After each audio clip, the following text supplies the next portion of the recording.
নিত্য নতুন রোমান্টিক ভালোবাসার গল্প শুনতে চাইলে আব্দুল লাভ স্টোরি ইউটিউব চ্যানেলটি সাবস্ক্রাইব করে নোটিফিকেশন অন করে আমাদের পাশেই থাকুন।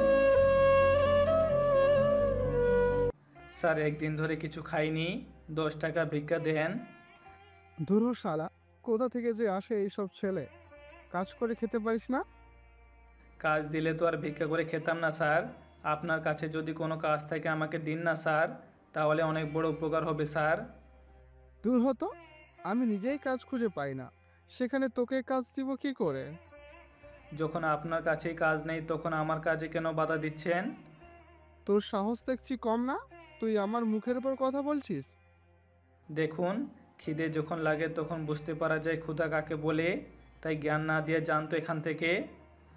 এইদিকে লোকটা চলে যায়। লোকটা যাওয়ার পর আব্দুল ওখানে ভাবতে থাকে, মানুষ কতটা নিষ্ঠুর হতে পারে।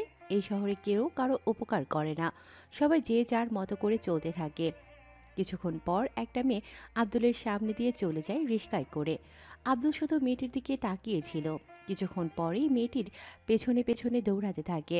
মেয়েটি ব্যাপারটা লক্ষ্য করে বলে, মামা, রিক্সা থামান তো। রিস্কাওয়ালা রিস্কা থামিয়ে দেয়, তাই আব্দুল তাড়াতাড়ি গিয়ে রিস্কার কাছে পৌঁছায়। ওই ছেলে, এভাবে আমার রিক্সার পিছনে কেন দৌড়চ্ছ? আপনার অন্য রিক্সার চাকার সাথে আটকে আছে, তাই সে কথা বলার জন্য আপনার পেছনে দৌড়াচ্ছি। তুই তো সত্যিই খুব ভালো ছেলে। তা কি নাম তোর? আমার নাম আব্দুল রহমান, সবাই আমাকে আব্দুল বলে ডাকে। আচ্ছা, তোমাকে দেখে আমার কেমন যেন মনে হচ্ছে আমরা প্রায় সেম বয়সের। আমার বয়স মাত্র 25 বছর। আমার তো 22 বছর। কিন্তু তোমার হাতে থালা কেন? তুমি কি ভিক্ষা করো? জি, ঠিক ধরেছেন। কিন্তু কেন? এই বয়সে ভিক্ষা করো, কাজ তো করতে পারো। সে অনেক দুঃখের কথা। এরপর আব্দুল সংক্ষেপে কিছু কথা বলতে থাকে। কিছুক্ষণ পর, এই নাও 1000 টাকা, এগুলো দিয়ে আজকে খেয়ে নিও। আব্দুল নিতে চায়নি, তবুও নদী দিয়ে যায় জোর করে। কিছুক্ষণ পর একটা বিএমডাব্লিউ গাড়ি এসে আর ওখান থেকে কয়েকজন লোক নেমে এসে দরজা খুলে দেয়। আব্দুল ভেতরে গেলে ওকে নিয়ে চলে আসে চৌধুরী বাড়িতে। চৌধুরী বাড়িতে কেন এসেছে তার কারণটা এখন অজানাই থাক। পরের দিন আবার ছেঁড়া প্যান্ট পরে বের হয়। কিছুক্ষণ পর একটা ভার্সিটির সামনে এসে থামে। কিছুক্ষণ পর, 10 টাকা ভিক্ষা দেন ভাইয়া, 10 টাকা ভিক্ষা দেন আপু। এই, তোকে তো ভালো করে ছেলে মনে হচ্ছে, তুই ভিক্ষা কেন করছিস?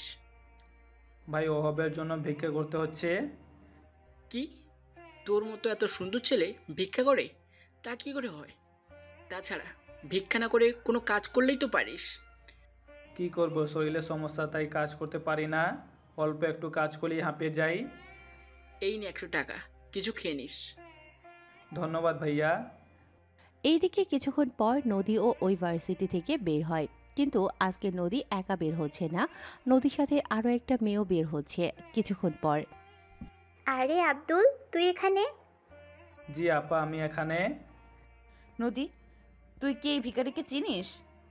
আরে চিনব না কেন, এইটাই সেই ছেলে যার কথা আমি ওই দিন তোকে বলেছি। ও তাই বল। আচ্ছা, এখন তাহলে কি করা যায় এই ছেলেকে নিয়ে? দেখতে তো খারাপ না, কিন্তু এরকম ছেলে ভিক্ষা করে খাচ্ছে কেমন দেখায় না?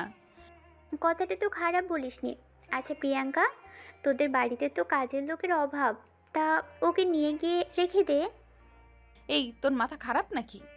ওকে ঠিক মতো চিনি না, জানি না, এরকম ছেলেকে বললেই কি রেখে দেওয়া যায় নাকি? কথাটা ঠিক বলেছিস, কিন্তু আমাদের কিছু একটা তো করতে হবে। পরেরটা পরে দেখা যাবে, এখন চল আমরা যাই। আচ্ছা চল। এইদিকে আব্দুল শুধু প্রিয়াঙ্কার দিকে তাকিয়ে আছে, কেননা কোনো কথাই বলতে পারছে না, শুধু প্রিয়াঙ্কার চলে যাওয়া দেখতে থাকে। কিছুক্ষণ পর আবির কল দেয়। বন্ধু, কোথায় তুই? এই তো ভার্সিটির সামনে। ভার্সিটির সামনে তো আমিও দাঁড়িয়ে আছি, কিন্তু তোকে তো দেখতেই পাচ্ছি না। আমি অন্য ভার্সিটিতে। আচ্ছা, একটু অপেক্ষা কর, আসতেছি। কিছুক্ষণ পর ওই অবস্থায় যাওয়ার আব্দুলকে দেখে আবির তো অবাক হয়ে তাকিয়ে আছে। এতে বন্ধু, এটা কোনো নতুন ফ্যাশন নাকি? কেন, তুই জানিস না? জানি, কিন্তু এই ফ্যাশন তো অনেকটা ভিখারি আর রাস্তার টোকাইয়ের মতো লাগতেছে। সত্যি বলছিস? তাহলে তো অনেক ভালো লাগছে দেখতে। চুপ কর এবার, চল ক্লাসে যাই। ওরা ক্লাসে যায়। কিছুক্ষণ পর স্যার এসে পড়াতে থাকে। স্যার তো আব্দুলকে দেখে অবাক হয়ে তাকিয়ে আছে, তার সাথে ভার্সিটির বাকি ছাত্রছাত্রীরাও। ওরা নিজেরাই বুঝতে পারছে না এখানে আসলে মূলত কি হচ্ছে। ক্লাস করে বের হয়ে আসে কিছুক্ষণ পর। আচ্ছা, তোকে তো গাড়ি করে আসতে দেখলাম না, তাহলে এলে কি করে? রিক্সায় করে এলাম। মজা করিস না তো? আরে দোস্ত, সত্যি মজা করছি না। আচ্ছা চল, তোকে বাড়িতে নামিয়ে দিই। আচ্ছা চল তাহলে।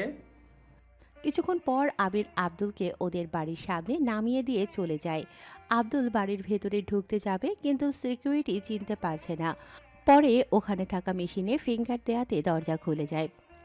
এখন তো যেতে পারি। ওরা কোনো কথাই বলেনি, কেননা আব্দুলের পোশাকই এমন ছিল যে ওরা চিনতেই পারেনি। কিছুক্ষণ পর ভেতরে যাওয়া মাত্রই, মা, মা, দেখো ভিখারি এসেছে, তাড়াতাড়ি ভাত খাইয়ে ওকে বিদায় করো। দিন দিন অনেক ফাজলামো বেড়ে যাচ্ছে তোর। নিজের দিকে একবার কি তাকিয়ে দেখেছিস? তাকে দেখার কি আছে, সুন্দরী তো লাগছে। এটাকে যদি সুন্দর বলে তাহলে যা, সুন্দরটাকে কি বলবো? হয়েছে তোর কথা, তোকে যা বলেছি তা কি করেছিস? হুম, করে এসেছি। তা সবাই খুশি হয়েছে তো? হুম, হয়েছে। তার সাথে অনেক দোয়াও করেছি। কিন্তু ভাইয়া, এভাবে প্রতিদিন না গিয়ে যদি ওনাদের 3 লক্ষ করে টাকা দিয়ে দিই, তাহলে ওনার কিছু একটা করে নিজেদের খরচ তো চালিয়ে নিতে পারবে। কথাটা তো ঠিক বলেছিস। আচ্ছা কাল তাহলে চেক নিয়ে যাবি, আর সবাইকে চেক দিয়ে সবটা বুঝিয়ে দিয়ে আসবি। ভাইয়া, তুইও চল আমার সাথে। এতগুলো টাকা চেকে দিব, যদি বাহিরের কোনো লোক এসে ঝামেলা বাঁধিয়ে ফেলে। আচ্ছা যাবো আমি। আব্দুল, ঈশা দুজনেই খেতে আয়। আসছি মা। ওরা দুজনেই খাবার টেবিলে খাবার খাচ্ছে। তখন আব্দুলের আম্মু বলে, আব্দুল, তোকে একটা কথা বলার ছিল। কি কথা মা? বলছি, তুই তোর বাবার ব্যবসায়ে একটু হাত লাগা। উনি আর কতদিন এইভাবে একা বিজনেস সামলাবে? চিন্তা করো না মা, আর 6 মাস পর আমার পরীক্ষা। তখন আমার পরীক্ষা শেষ হলে আব্বুর সাথেও যাবো অফিসে। ততদিন আমি নিজের মতো করে চলবো। ওই তো তোর আব্বু চলে এসেছে। তা কি নিয়ে কথা হচ্ছে তোমাদের? বেশি কিছু না, মা বলতেছে তোমাকে বিজনেসের কাজে সাহায্য করতে। আমি 6 মাস পর তোমাকে সাহায্য করব, ঠিক আছে কি? ঠিক আছে, তাই হবে। বাবা, তোমাদের একটা কথা বলার ছিল। কি কথা? আচ্ছা বাবা, কীরকম মেয়ে তোমাদের পছন্দ? আমরা খুঁজতেছি ছেলে, আর তুই কিনা মেনিয়ে পড়ে আছিস। কিসের ছেলে, কার জন্য? কার জন্য আবার? ঈশার জন্য। মা, তোমাদের কি মাথা ঠিক আছে? ঈশা বয়স মাত্র 21 বছর, আর তোমরা ওকে বিয়ে দেওয়ার জন্য উঠে পড়ে লেগেছো। ওর এত তাড়াতাড়ি বিয়ে দেওয়া চলবে না। আগে আমার বিয়ে হবে, তারপর ঈশার। এই তো আমার লক্ষ্মী ভাই, একদম আমার মনের কথা বলেছিস। কি আব্দুল, এরপর কি আর ভালো পাত্র পাবো? তারপরে দেখা যাবে। এখন যা নিয়ে কথা বললাম তাই তো তোমাদের বলা হলো না। সে বিষয়ে পরে জানাবো, তার আগে তুই আমার একটা প্রশ্নের উত্তর দে। কি প্রশ্ন শুনি? তবে কোনো উল্টো পাল্টা প্রশ্ন কিন্তু করতে পারবে না। আরে, উল্টোপাল্টা প্রশ্ন কেন হবে? ঠিক আছে, তাহলে প্রশ্নটা করো। তুই প্রতিদিন এরকম পোশাক পরে কোথায় যাস বলবি কি? তুই কি আমাদের মান সম্মান সব ডুবিয়ে ছাড়বি? আরে মা, এরকমভাবে ঘুরলে লোকজনের সম্পর্কে জানা যায়, কিন্তু আমাকে তো কেউ এভাবে মোটেও চিনবে না। তাহলে তুমি শুধু শুধু কেন এত টেনশন করছো বলো তো মা? টেনশন থাকবে না? কয়েকদিন পর তো পড়াশোনা শেষ হবে, আর তুই কি না এই সব করে বেড়াস? সত্যি আবুল, এই সব করার মানে কি? আচ্ছা বাবা, তোমরা কি এই বাড়ির জন্য বৌমা চাও, নাকি দাজ্জাল কোনো মেয়েকে? অবশ্য ভালো মেয়েকে চাইবো, আমার একমাত্র ছেলে বলে কথা। কিন্তু এর সাথে এটার সম্পর্ক আসে কি করে? অনেক সম্পর্ক আছে বাবা, তুমি বুঝবে না। আমি আর বুঝতেও চাই না। এখন আমাকে এটা বল, এরপর কি করবি? সব সময় যা করি। এই বলে উঠে চলে আসে। কিছুক্ষণ পর আব্দুল ঈশাকে নিয়ে বের হয় বস্তিতে থাকা কিছু লোকদের সাহায্য করার জন্য। তাই ঈশাকে নিয়ে বস্তিতে আসে, আর সবার হাতে এক এক করে একটা চেক ধরিয়ে দেয়। চেক পাওয়ার পর, স্যার, এটা কি দিলেন? এটা চেক দিলাম, এটাকে তোমরা ব্যাংকে গিয়ে দিলে তোমাদের অনেক অনেক টাকা দিবে। কি বললেন স্যার? এই কাগজটার দাম এত বেশি? শোনো, তোমাদের যা বলার জন্য আমি এসেছি। এই টাকা দিয়ে নিজেরা আগে নিজের বাড়ি ঠিক করবে, আর তার সাথে তোমাদের নিজেদের খরচও চালিয়ে নিতে পারবে। কিন্তু স্যার, আমরা কি করে খাবো? এই জন্য তো এই টাকা দেওয়া। তোমরা কিছু একটা ব্যবসা করবে, তাহলে তোমাদের ভালোই হবে।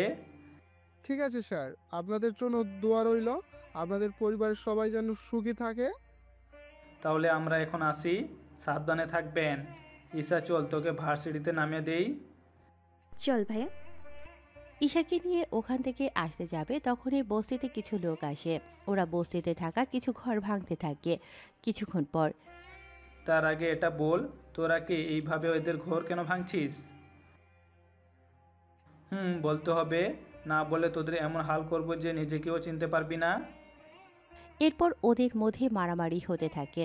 মারামারিতে ছেলেটা আঘাত পায়। ওর সাথে কিছু ছেলে ছিল, ওদেরকেও মারতে থাকে। কিছু ছেলে পরে ওই ছেলেটাকে ওখান থেকে হসপিটালে নিয়ে যায়। এইদিকে আব্দুল ঈশাকে নামিয়ে দিয়ে চলে আসে। কিছুক্ষণ পর আবারও রাস্তাতে থাকা বোতল কুড়াতে থাকে। তখন আবার নদী দেখে ফেলে। কি ব্যাপার, আপনি এখানে কেন? আমি এখানে থাকবো না তো কি করব? আপনি তো ভিক্ষা করতেন, কিন্তু এখন তো টোকাই হয়ে গেলেন। কি করব, এখন ভিক্ষা খুবই কম পাই, তাই ভিক্ষা করে ছেড়ে দিয়েছি। তাছাড়া টোকাইগিরি করি কয়েকদিন, তারপর না হয় দেখা যাবে। আচ্ছা, তাই করুন। এদিকে ওরা দাঁড়িয়ে দাঁড়িয়ে কথা বলছে। অন্যদিকে প্রিয়াঙ্কা দূর থেকে দাঁড়িয়ে নদীকে দেখতে পায়, তাই নদীর কাছে আসে। কি ব্যাপার রে, তুই এখানে কেন? আমি এখানে আছি তো, কি হয়েছে?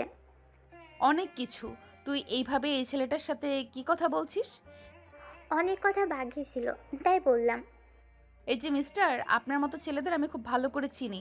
আপনারা বড়লোকের মেয়েদের সাথে এইভাবে কথা বলে ওদের থেকে অনেক কিছু আদায় করার প্ল্যান করেন, তাই না? ছি ছি আপা, আমাকে এত বড় অপবাদ দিয়েন না। ওই চুপ কর। এত বড় একটা ছেলে কাজ করে খেতে পারছিস না?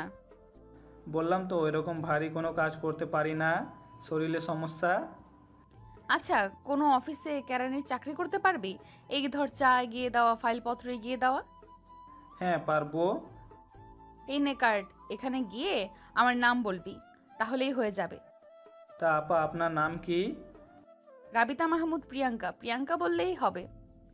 ঠিক আছে আপা, অনেক বড় উপকার করলেন। উপকারের কিছু না, এত বড় হয়ে ভিক্ষা করা, টোকাইগিরি করা ঠিক না। তাছাড়া নদী, চল, আমাদের দেরি হয়ে যাচ্ছে। দুজনে চলে যাওয়ার পর আব্দুল ভাবতে থাকে। যতটা খারাপ আর অহংকারী মনে করেছিলাম, আসলে মেয়েটি দেখি ততটা অহংকারী না। এই মেয়েটি দেখি অনেক ভালো, তবে নদী মেয়েটাও খারাপ না। এদের দুজনের কিছু একটা ব্যবস্থা করতে হবে আমাকে।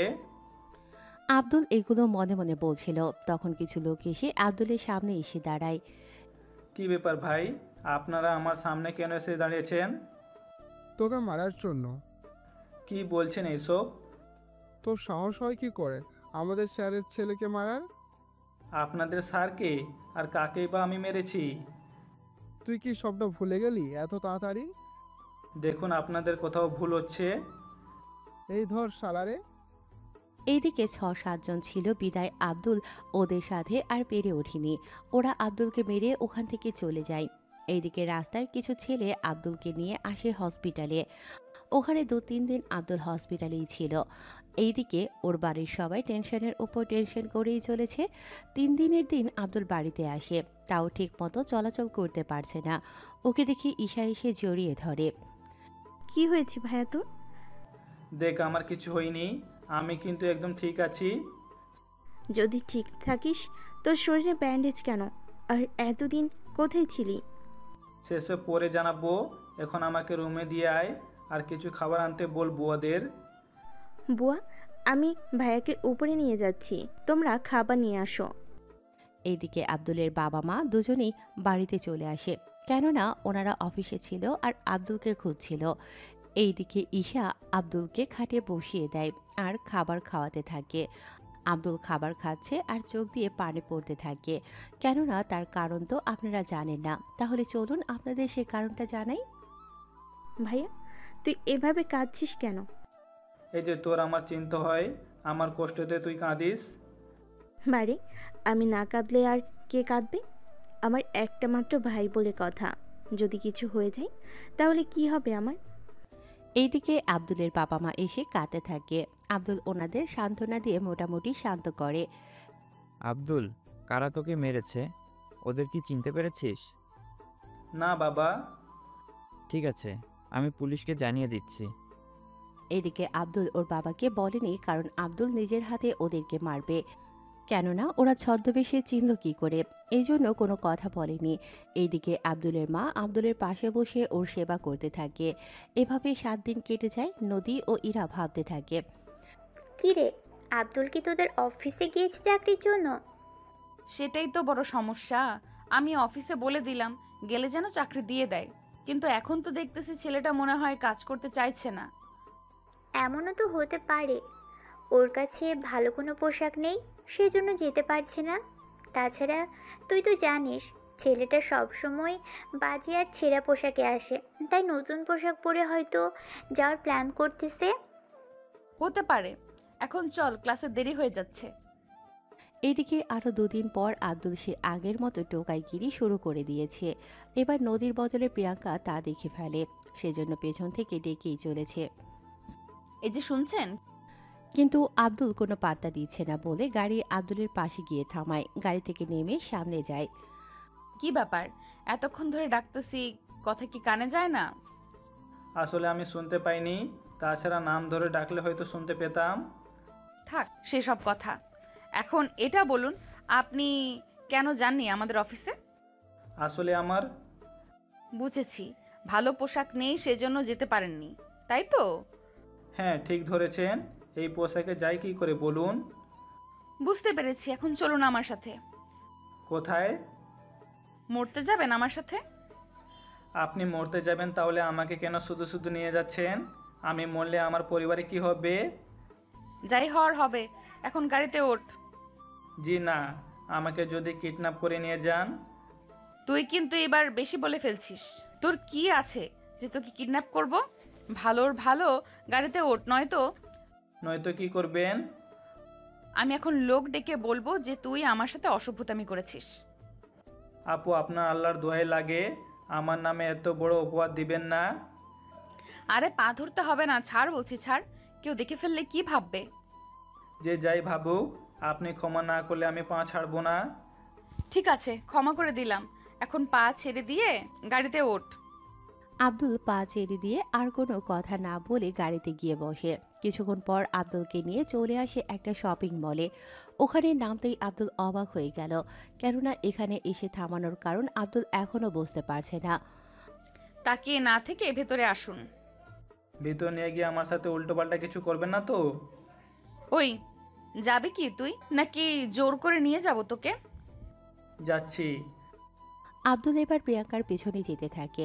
একটা দোকানে নিয়ে যায়। ওখানে আব্দুলকে ওর পছন্দ মতো শার্ট, প্যান্ট, গেঞ্জি কিনে দেয়। কিনে দেওয়া শেষ হলে এইগুলো নিয়ে বাসায় যাবে, তার সাথে এইগুলোর পরে অফিসে এসে আমার বাবার সাথে দেখা করবে। আমি সবটা বলে রেখেছি, বাবা আপনাকে দেখবে, তারপর চাকরিতে রেখে দিবে। ঠিক আছে। এইদিকে ওই পোশাক নিয়ে বাড়িতে আসে। ঈশা পোশাক দেখে ভাবে ওর জন্য ও কিছু এনেছে, তাই আব্দুলের পেছনে ওর রুমে চলে আসে। আব্দুল ওইগুলো রেখে ওয়াশরুমে যায়। এইদিকে ঈশা তো ব্যাগ থেকে বের করে এক এক করে দেখতে থাকে।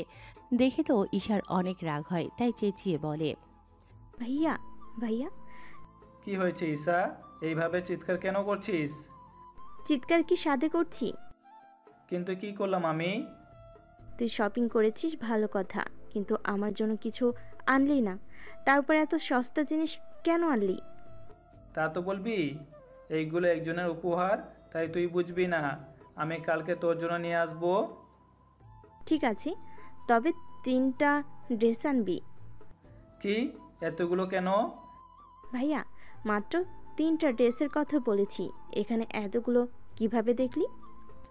এমনিতে তোর আলমারিতে 100 ড্রেস পড়ে আছে, তা কি তুই ভুলে গেছিস? ওইগুলো 2-3 বার করে পরা শেষ, তাই আর পড়তে ইচ্ছে করে না। তাই এখন বেশি কথা বলিস না। 3টার বদলে এখন 5টা আনবি ড্রেস, এটাই শেষ কথা। কি? যা বলতেছি তাই করবি। এইদিকে পরের দিন আব্দুল ওই ঠিকানায় যায়। ওখানে গিয়ে রফিকুল ইসলামের সাথে দেখা করে। আসসালামু আলাইকুম আঙ্কেল। ওয়ালাইকুম আসসালাম। তা তোমার নামই তো আব্দুল। জি আঙ্কেল। পড়াশোনা কতটুকু করছো? জি, আমি ইন্টারে পড়ার পর সংসারে দারিদ্র্য বেশি হয়ে যায়, সেজন্য কোনো রকমে ইন্টার পাস করি আর পড়তে পারিনি। আচ্ছা, আমার মেয়ে তো তোমার পাঁচটা ব্যাপারে কিছু বলেনি? জি, আমি ওনাকে এই ব্যাপারে কিছু জানাইনি। তুমি পিয়নের চাকরি না করে অফিসের চাকরির পদে কাজ করতে পারো। যখন ইন্টার পাস করছো তখন আশা করে এইসব কিছুও পারবে। ঠিক আছে স্যার। তাহলে কাল কাগজপত্র নিয়ে এসো, আমি ব্যবস্থা করে দেব। এইদিকে ওখান থেকে এসে মার্কেটে ওখানে এসে ঈশার জন্য পছন্দের জন্য জামা কিনে নিয়ে আসে। পথে প্রিয়াঙ্কার সাথে দেখা। তা চাকরি হয়েছে কি? এখনো হয়নি, আমার সার্টিফিকেট নিয়ে যেতে বলেছে। কেরানি বা পিয়নের চাকরিতে সার্টিফিকেটের কি প্রয়োজন? উনি চাচ্ছে আমাকে অফিসের ভিতরেই চাকরি দেওয়ার জন্য। তুমি তো কোনো পড়াশোনা করনি। তা পরে জানতে পারবেন। এখন এটা বলুন, আপনার হাতে কি ওটা? আমার বোন বায়না ধরেছে ওর জন্য জামা নিয়ে আসার জন্য, তাই আর কি। কি জামা দেখি তো? এত কম দামি জামা আপনি দেখবেন? অবশ্যই দেখব। এই বলে প্রতিটি জামা দেখতে থাকে। প্রিয়াঙ্কা তো জামাগুলো দেখে অবাক হয়ে তাকিয়ে আছে, কেননা জামাগুলো অনেক দামি মনে হচ্ছে। তা আমার বোন তাহলে এত বড় হয়ে গিয়েছে? হ্যাঁ হয়েছে। আচ্ছা, একদিন তোমার বোনকে নিয়ে এসো, আমি ওর সাথে আলাপ করব। ওর সাথে কেন আলাপ করবেন? তা আপনার বোনকেই জানাবো। এখন যা বলেছি তা শুধু মনে রাখলেই হবে, তবে তাড়াতাড়ি যেন হয়। ঠিক আছে। এইদিকে বাসায় এসে ঈশাকে ড্রেসগুলো দেয়। ঈশাও ড্রেসগুলো দেখতে থাকে। ওয়াও ভাইয়া, ড্রেসগুলো তো অনেক সুন্দর। আমার বোনের জন্য এনেছি, খারাপ হবে কি করে? তুই তো আমার লক্ষ্মী ভাই। কিন্তু তোকে একটা কাজ করতে হবে আমার। কি কাজ? এখন না, সময় হলে জানাবো। ঠিক আছে ভাইয়া। পরের দিন সুন্দর করে তৈরি হয়ে বেরিয়ে পড়ে আব্দুল। অফিসে গিয়ে রফিকুল ইসলামকে সবটা দেখায়। উনি সবটা দেখে কয়েকটা কাগজ রেখে দিয়ে চাকরি দিয়ে দেয়। স্যার, একটা কথা বলার ছিল। কি কথা? স্যার, আমাকে বিকাল 5টার দিকে ছুটি দিতে হবে।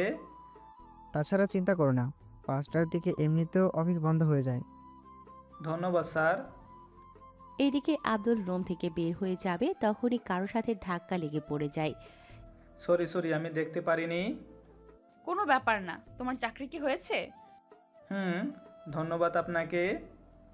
ধন্যবাদ দিতে হবে না, আমার যা করার ছিল তাই করলাম। তবু অনেক কিছু করলেন আমার জন্য।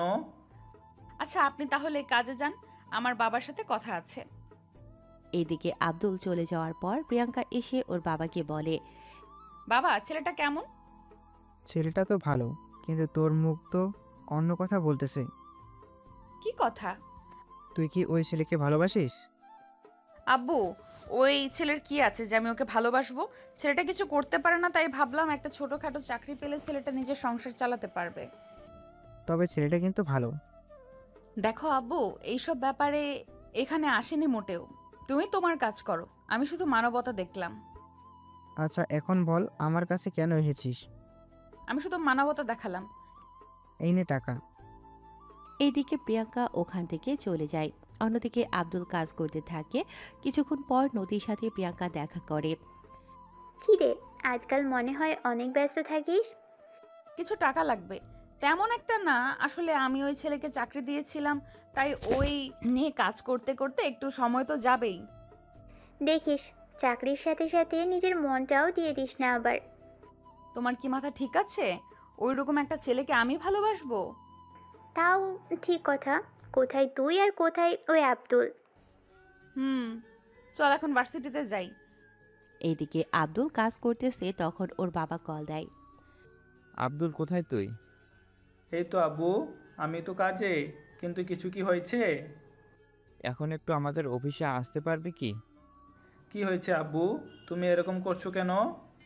তেমন কিছু না, আসলে আমি একটা জমি দান করব মসজিদের জন্য। এখন জমিটা তো আমি তোর নামে কিনেছি, তাই তুই রাজি থাকলে মসজিদে দিয়ে দিব। বেশ তো আব্বু, মসজিদের কাজে লাগবে, তাহলে তো আরো ভালো। তাহলে তুমি ওনাদের জমিটা দিয়ে দাও। কিন্তু ওনাদের তো জমিটা কাগজে কলমে বুঝিয়ে দিতে হবে। তা করলে সমস্যা হবে। দেখে গেছে যার নামে দিব সে কোনোভাবে যদি অন্যভাবে জমিটা মেরে দেয় তাহলে কি হবে বুঝতে পেরেছো? কথাটা তো ঠিক বলেছিস। এখন তাহলে কি করা যায়? তুমি জমিটা মসজিদ করার জন্য বলে দাও। জমি ওনাদের কাগজে দিয়ে দিতে হবে, তার দরকার নেই। ঠিক আছে, আমি তাহলে ওই নিয়ে ওনাদের বলে দেই। তা যে কথাটা বলার ছিল, তুই কি এখন একবার অফিসে আসতে পারবি? কেন আব্বু, মসজিদের কাজ তো শেষ, তাহলে আবার কি? আছে অন্য আর একটা কাজ। আব্বু আমি বিকাল 5টার পরে আসবো। ঠিক আছে। এইদিকে ওর বাবার সাথে কথা শেষ করে অফিসে এসে সবাইকে ফাইলপত্র এগিয়ে দিয়ে সাহায্য করতে থাকে। এইদিকে কিছুক্ষণ পর আব্দুল আব্দুল, জি স্যার বলেন। কিছু লোক আসবে আমার রুমে, ওনাদের জন্য নাস্তা আনতে হবে। স্যার নাস্তা তো আছে ওখানে। এখানে তো চা আর বিস্কিট আছে। এই নাও 1000 টাকা। তুমি বাইরে থেকে আঙ্গুর, কমলা, আপেল আরও কিছু ফল নিয়ে আসো। সব কিছু আধা কেজি করে আনবে। ঠিক আছে স্যার। এইগুলো এনে তুমি কেটে রাখবে। এরপর আমি যখন কল দিয়ে আনতে বলবো তুমি সব কিছু নিয়ে একসাথে চলে আসবে। Okay sir. এইদিকে বাজারে চলে আসে। বাজারে ওখানে গিয়ে নদীর সাথে দেখা হলো। কি ব্যাপার আব্দুল, তুমি এখানে কি করো? এই তো আমি ফল কেনার জন্য এসেছি। তা আপনি এখানে কেন? মায়ের জন্য ফল কিনতে এলাম। তা তোমার কাজ কেমন চলছে? জি অনেক ভালো। আচ্ছা আমার লেট হয়ে যাচ্ছে, তাহলে চলি এখন। নদীর কাছ থেকে চলে আসে অফিসে, এসে ফলগুলো কেটে রাখে। কিছুক্ষণ পর কয়েকজন লোক প্রিয়াঙ্কার বাবার অফিসের ভেতর চলে আসে। ওনারা নিজেদের মতো করে কথা বলতে থাকে। কিছুক্ষণ পর রফিকুলের কথা মতো নাস্তা দিতে আসে আব্দুল। ওখানে সবাইকে নাস্তা দিচ্ছে, তখন ওখানে থাকা একজন লোক দাঁড়িয়ে যায়। ছোট স্যার আপনি এখানে? এইদিকে আব্দুল তাকিয়ে লোকটাকে চিনতে পারে, কেননা বিজনেসের কাজে এই লোকটা আব্দুলের বাড়িতে অনেক এসেছে। সেজন্য আব্দুলকে দেখেই চিনে ফেলে। কিন্তু এখন তো আব্দুলকে কিছু একটা বলে এখান থেকে বের হতেই হবে, নয়তো সবটা বুঝে যাবে। কি ব্যাপার আব্দুল, চুপ করে আছো কেন? উনি তোমাকে ছোট স্যার বলে কেন ডাকলো? আসলে স্যার তা তো আমি নিজেও জানি না। ওনার মনে হয় চিনতে ভুল হচ্ছে আমাকে। আমার তো ভুল হওয়ার কথা না। ও তো আমাদের এখানে কাজ করে। আচ্ছা এখন আপনারা নাস্তা খাওয়া শুরু করে দেন। এইদিকে ওনারা নাস্তা খাচ্ছে আর ওই লোকটা বারবার আব্দুলের দিকে তাকিয়ে থাকে। কিছুক্ষণ পরে আব্দুল ওইগুলো ওখান থেকে নিয়ে যায়। আব্দুল যাওয়ার পর ওনারা বিজনেসের ব্যাপারে কথা বলতে থাকে। কথা বলা শেষ হলেই ওনারা চলে যায়। বিকেলবেলায় আব্দুল ওর বাবার সাথে দেখা করে। কি হয়েছে বলো? তুই আজকাল কোথায় থাকিস? তোকে তো খুঁজেও পাওয়া যায় না। তুমি কি এই কথাগুলো বলার জন্য আমাকে ডেকেছো? কথাটা তা না। আচ্ছা একটা কথা বলতো আমাকে। কি কথা? তোকে কয়েকদিনের জন্য একটু লন্ডনে যেতে হবে। কি বলো? কিন্তু কেন? আমাদের কিছু কাজ আছে, তাই তোকে গিয়ে ওসব কাজ হ্যান্ডেল করতে হবে। কিন্তু বাবা আমি কি তা পারবো? তুই আমার ছেলে, তাছাড়া বিজনেস আমাদের রক্তের সাথে মিশে আছে। তাছাড়া সমস্যা হলে আমি তো আছি। তা কয়দিন লাগবে ওখানে সময়? এই তো 5 দিনের মতো। ঠিক আছে। এইদিকে পরের দিন আব্দুল আসে অফিসে। এসে রফিকুল সাহেবের থেকে কয়েকদিনের ছুটি চায়। উনি প্রথমে দিতে চায় না, তখন আব্দুল বলে, স্যার আম্মু অনেক অসুস্থ। ডক্টর বলেছে ওনাকে হসপিটালে ভর্তি করে দিতে হবে। তাছাড়া মাকে দেখার মতো কেউ নেই, সেজন্য আমার ছুটি লাগবে। ঠিক আছে তাই হবে। তুমি তাহলে কয়েকদিনের ছুটি নাও। ধন্যবাদ স্যার। এইদিকে পরের দিন আব্দুল সব কিছু নিয়ে রেডি হয়ে বের হতে যাবে। তখন ঈশা ও জেদ ধরে যাওয়ার জন্য, কিন্তু আব্দুল নিতে চায় না, কেননা ওখানে ঘোরার সময় তেমন একটা পাবে না আব্দুল। তবুও ঈশার কান্নার জন্য নিয়ে যেতে হচ্ছে। তাই রাজি হয়ে ঈশাকে নিয়ে চলে আসে লন্ডনে। ওখানে একটা হোটেলে উঠে ওরা। পরের দিন, ভাইয়া তুই একটা কাজ কর, যেখানে যাবি আমাকে নিয়ে চল। আমি তো একটা অফিসে যাব, তুই ওখানে গিয়ে কি করবি? আমি গেলে ক্ষতি কি? তাছাড়া আমি তো ওখানে একা একা থেকে বোর হয়ে যাব। ঠিক আছে চল। এইদিকে ঈশাকে নিয়ে চলে আসে। এইভাবে দুদিন চলতে থাকে।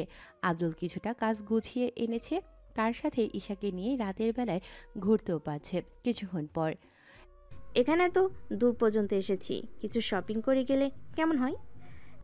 অনেক মন্দ হয়। আমাদের দেশে কি অভাব পড়েছে যে তোকে এখন এখান থেকে নিয়ে যেতে হবে? এখন এখানে এসেছি, আবার কবে আসবো তাই তো জানি না। তাছাড়া নিয়ে যাই কিছু। ঠিক আছে, কিন্তু বেশি কিছু কিনতে পারবি না। পকেট ফাঁকা তেমন একটা নেই। ঠিক আছে, আমি নিজের মতো করে কাজ করতেছি, তুই কোনো একটা দিক হেঁটে হেঁটে আয়। এইদিকে ওখান থেকে বের হয়ে লিফট দিয়ে নিচে নামতে থাকে। তখন আব্দুলের সাথে কারো ধাক্কা লাগে। ধাক্কা লেগে যাওয়ার পর সরি, আমি দেখতে পাইনি। কথাটা বলে সামনে তাকাতেই আব্দুল অবাক হয়ে যায়, কেননা সামনে নদী ও প্রিয়াঙ্কা ওরা দুজনেই দাঁড়িয়েছিল। ওরাও আব্দুলকে এখানে দেখে আশ্চর্য হয়ে যায়। ওরা দুজনে অবাক চোখে তাকিয়ে আছে আব্দুলের দিকে। এইদিকে আব্দুল ওদের কোনো কিছু বুঝতে দিচ্ছে না। এ কি আব্দুল, তুমি এখানে? আপনারা কারা? আর আমার নাম তো আব্দুল না। ভুল কি করে হবে? তুমি তো বাংলাদেশে থাকতে, তাহলে এখানে এলে কি করে? সে অনেক কাহিনী। তার আগে আপনাদের একটা কথা বলতে চাই। আপনারা ভুল করছেন। আপনারা যাকে আমি ভেবেছেন আমি সে নাও হতে পারি। আবার আমাকে যার সাথে গুলিয়ে ফেলতেছেন সে আমি। আবার একটা চেহারা অনেকগুলো লোক হয়, হয়তো আপনারা তাও ঠিক করতে পারছেন না। ও, আপনি দেখি আমার মাথাটা পুরো গুলিয়ে ফেলবেন। সরি ভাইয়া, আসলে আপনার চেহারার সাথে আমাদের পরিচিত একজনের চেহারা মিলে যায়। ও, তাই বলুন। আচ্ছা, আমাকে যেতে হবে, একটু সরে দাঁড়ালে যেতে পারি? আচ্ছা যান। আব্দুল চলে যাওয়ার পর প্রিয়াঙ্কা ও নদী ওরা একজন আরেকজনের মুখের দিকে তাকিয়ে আছে, কেননা ওরা রীতিমতো ভূত দেখার মতো হয়ে আছে। কিছুক্ষণ পর ঈশা, তোর হয়েছে কি? তুই কোনো এক দিক থেকে হেঁটে আয়। ভাইয়া, আমি তো তোর জন্যই অপেক্ষা করছিলাম, এখন বিল পে করে দিয়ে আয়। ঠিক আছে। কিছুক্ষণ পর ওরা চলে আসে হোটেলে। এদিকে প্রিয়াঙ্কা ও নদী এখনও ভাবতে থাকে। এদিকে প্রিয়াঙ্কা ওর বাবাকে কল দিয়ে শিওর হয়ে নেয়। এভাবে আবারও পরের দিন আব্দুল আর ঈশার সাথে নদী ও প্রিয়াঙ্কার আবার দেখা হয়ে যায়। এবার আব্দুলকে দেখতে পেয়ে প্রিয়াঙ্কা ডাক দেয়। এই যে শুনতে পাচ্ছেন? ভাইয়া ভাইয়া, ওই মেয়েগুলো তো তোমাকে ডাকতেছে। আমাকে ডাকবে কেন? আমারও তো সেম কথা, তোকে কেন ডাকবে? এখন যখন ডেকেছে তখন চল আমরা যাই। না, যাওয়াটাই ঠিক হবে না। বলা তো যায় না, যদি আমাদের সব কিছু হাইজ্যাক করে নিয়ে যায়। কিছু হবে না, চল তো। দেখ, তুই কিন্তু কোনো কথা বলবি না। আমি না বলে তুইও বলবি না, আবার আমি হ্যাঁ বলে তুইও হ্যাঁ বলবি। এক কথায় কোনোভাবে কোনো সত্যি কিছু বলা যাবে না। ঠিক আছে। এদিকে ওরা প্রিয়াঙ্কার কাছে যায়। ওখানে যাওয়ার পর আপু, আমার ভাইয়াকে কেন ডেকেছেন? এটা কি তোমার ভাই? কেন, কোনো সন্দেহ আছে কি? সন্দেহ আছে বলেই তো জিজ্ঞেস করলাম। দেখুন, আপনারা এইভাবে আমার পিছনে কেন পড়ে আছেন? পড়ে থাকার কারণ আছে। আপনার চেহারার সাথে আরেকজনের চেহারার অনেক মিলে যায়। এখন তো আমার সন্দেহ ওটা আপনিই হবেন। দেখুন, আপনার কোথাও ভুল হচ্ছে। আমরা এই লন্ডনে বাস করতেছি, তাও ছোটোকাল থেকে। আপনি সেখানে কী সব আবোল তাবোল বলতেছেন? না ভাইয়া, কিছু না, আপনারা যেখানে যাওয়ার যেতে পারেন। এইদিকে ওরা চলে যায়। অন্যদিকে নদী প্রিয়াঙ্কাকে বলে, আমি যতদূর জানি থেকে গেলি কেন, বল কি জানিস? আব্দুলেরও একটা বোন আছে, আর এখানেও সেম। কিন্তু কি করব বলো, ওই আব্দুল টোকাইগিরি করে আর এই আব্দুল গাড়ি করে চলাচল করে। পার্থক্য শুধু এটাই। এমনটা হয়নি তো? ওই ছেলে আমাদের দুজনকে বোকা বানাচ্ছে। এরকমটা কেন হবে? যদি হতো, ওই আব্দুল টোকাইগিরি করতো না। তাছাড়া এত বড় লোকের সন্তান হলে কোনোভাবেই তো ওইসব এর দ্বারা সম্ভব হবে না। তাও হয়, কিন্তু একই ব্যক্তির চেহারা দুজনের হয় কি করে? তবে একজন হ্যান্ডসাম আর স্টাইলিশ, আর আরেকজন তো ছেঁড়া প্যান্ট পরে আসে। ঠিক তাই। এইদিকে লন্ডনের কাজ শেষ করে আব্দুল ওদের বাড়িতে চলে আসে। এভাবে আব্দুল প্রিয়াঙ্কাদের অফিসে প্রায় 4 মাস চাকরি করে। এইদিকে কিছুক্ষণ পর আব্দুল, তোমাকে কিছু বলার ছিল। কি কথা স্যার? তোমাকে চাকরিটা ছেড়ে দিতে হবে মনে হচ্ছে। কেন, কি হয়েছে স্যার? আমার ব্যবসায় লস হয়েছে অনেক, তাই কোম্পানি আমি বিক্রি করে দিয়ে লসের টাকা পরিশোধ করব। আর যে টাকা বাঁচবে ওই টাকা দিয়ে আমি কোনো রকমে বাকি জীবনটা কাটিয়ে দিব। আর প্রিয়াঙ্কার বিয়েটা দিতে পারলেই বাঁচি। কিন্তু কি করে হলো এইসব? আমাদের যে জাহাজটা আসার কথা ছিল ওটা সমুদ্রের মাঝখানে ডুবে গিয়েছে, আর এতে আমাদের 20 কোটি টাকা লস। এখন এই কোম্পানি আর আমাদের যাবতীয় বাকি জমি সম্পত্তি বিক্রি করলে হয়তো আমি টাকা পরিশোধ করতে পারবো। ঠিক আছে স্যার, আমি কাল থেকে তাহলে নতুন কিছু খুঁজবো। ঠিক আছে, তাই করিও। এদিকে প্রিয়াঙ্কার বাবার এরকম অবস্থা দেখে আব্দুলেরই খারাপ লাগছে। এইদিকে পরের দিন প্রিয়াঙ্কা ও নদী লন্ডন থেকে দেশে ফিরে, কেননা প্রিয়াঙ্কা ওর বাবার এত বড় লসের কথা শুনে অনেক কষ্ট পায়। এইদিকে দুদিন পর প্রিয়াঙ্কাদের সব কিছু নিলামে ওঠানো হয়। কিছুক্ষণ পর ওদের বাড়িটা বাদে বাকি সব কিছু নিলামে ওঠানো হয়। বাকি সব কিছু মিলিয়ে 250 কোটি টাকা সব কিছু বিক্রি হয়ে যায়। এইদিকে প্রিয়াঙ্কা ও বাবাকে ধরে কান্না করতে থাকে।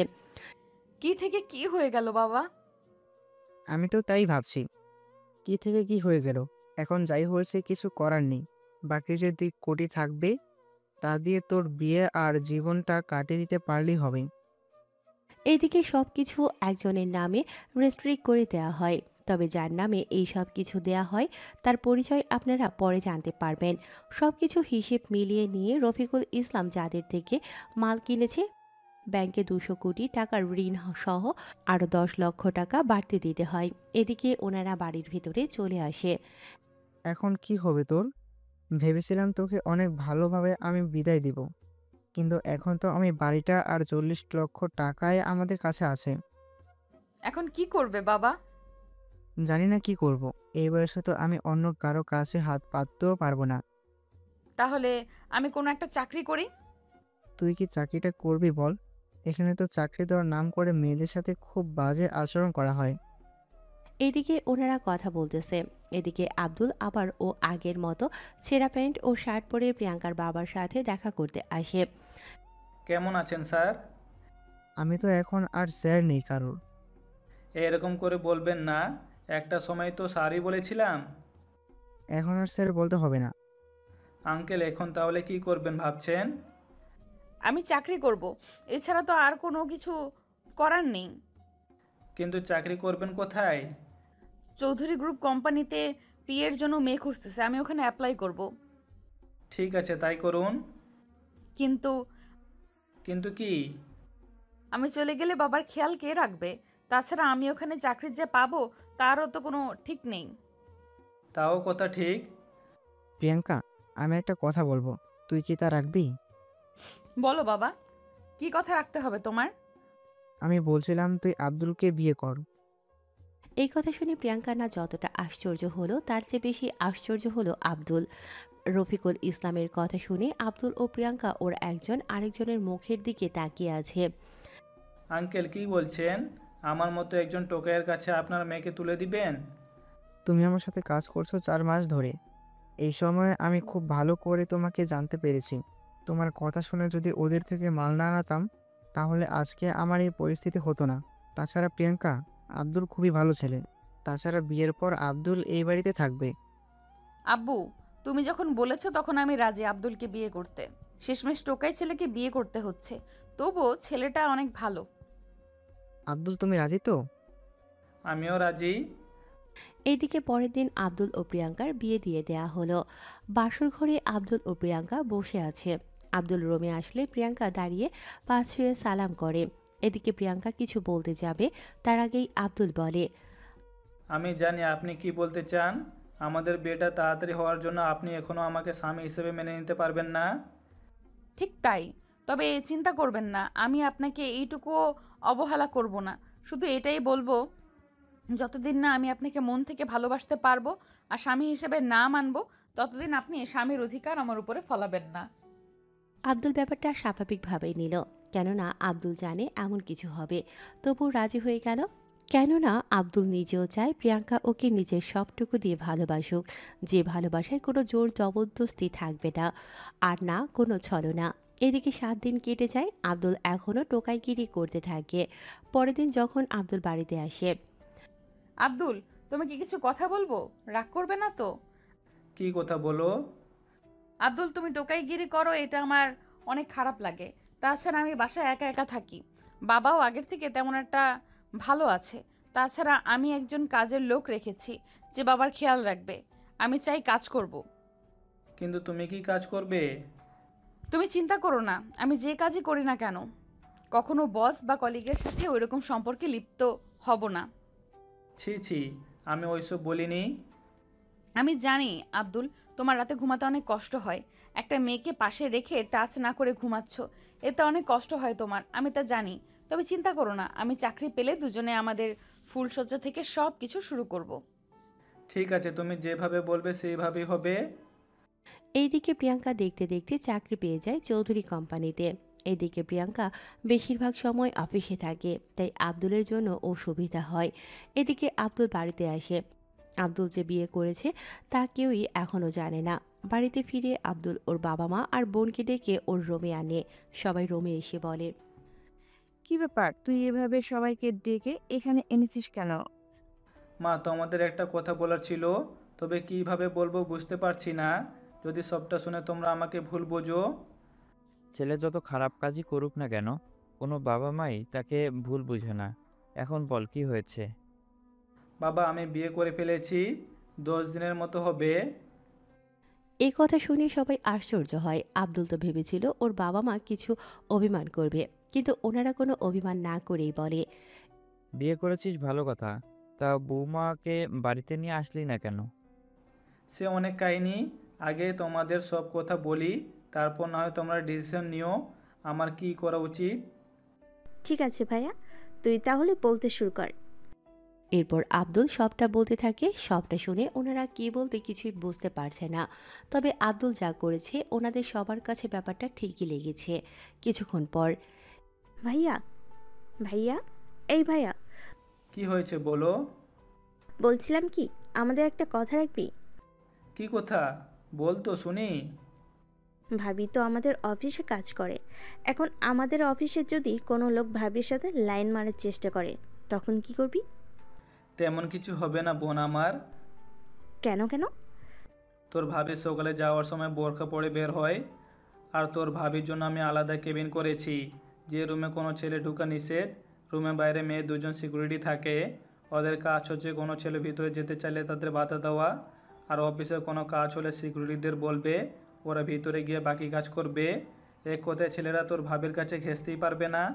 তার উপর অফিসে বলা আছে কেউ যেন প্রিয়াঙ্কার ধারে কাছেও না যায়, যদি যায় তাহলে তার চাকরি থাকবে না। শোন না ভাইয়া, আমি বাবা মা ভাবিকে দেখতে যাব। কিন্তু কি করে? ও জানে আমার কেউ নেই পৃথিবীতে। উফ গাধা, আমি তো আমাদের অফিসে যাব। তাছাড়া বাবা তো অফিসে কাজে যাবে, আর মা এমনি যাবে। আমরা তো অফিসে কাজে যাব, সে ফাঁকে ভাবিকে দেখে আসবো একবার। ঠিক আছে, তবে সাবধান, সব তথ্য যেন ফাঁস না হয়ে যায়। চিন্তা করিস না, কোনো কিছুই ফাঁস হবে না। এইদিকে পরের দিন আব্দুলের পরিবার আসে অফিসে। ওই দিন প্রিয়াঙ্কাকে অফিসের ম্যানেজার জানায় এই অফিসের মালিক ওনার পরিবার আসবে। তাই প্রিয়াঙ্কা আসার সময় ফুল কিনে নিয়ে এসেছিল, কিন্তু অন্য সবার মতো অফিসের বাইরে গিয়ে বের হতে পারেনি, কারণ এই রুম থেকে বের হওয়া নিষেধ। তাছাড়া এই রুমে আলাদা টেলিভিশন সেট করা হয়েছে, যেন প্রিয়াঙ্কা ভোর হয়ে গেলে টিভি দেখতে পারে। এইদিকে কিছুক্ষণ পর ওনারা প্রিয়াঙ্কার রুমে আসে। আসসালামু আলাইকুম স্যার আর ম্যাম, আপনারা কেমন আছেন? ওয়ালাইকুম আসসালাম, আমরা ভালো আছি, তা তুমি কেমন আছো মা? ম্যাম, এ নিন ফুল। অন্য সবার মতো এই রুমের বাইরে যাওয়ার অনুমতি নেই আমার, তাই যেতে পারিনি। কোনো ব্যাপার না। আচ্ছা, তুমি মুখ ঢেকে রেখেছো কেন? মুখোশটা উঠাও।